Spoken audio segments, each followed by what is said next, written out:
मेरा नाम रतनलाल है। मेरी उम्र इस वक्त 63 साल है।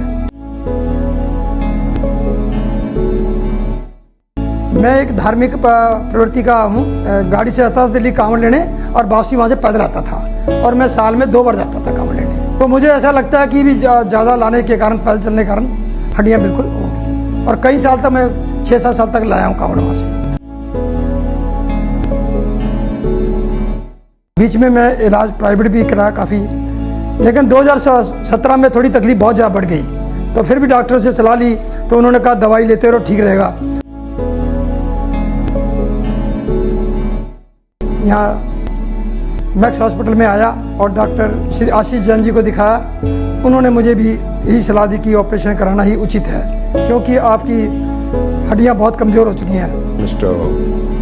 Chadha, he is now back to his routine activities where he serves in the temple, goes, sits, squats also. Those squatting we tell them not to do, but if they are comfortable, they can do. All these 3 patients were all motivated patients, willing for total knee replacement. They had done good research. They had lot of questions. They went, searched the net. It is important, one thing which they understood after interacting with me was, it is not the implant which matters, it is the surgical technique which will outlast the patient.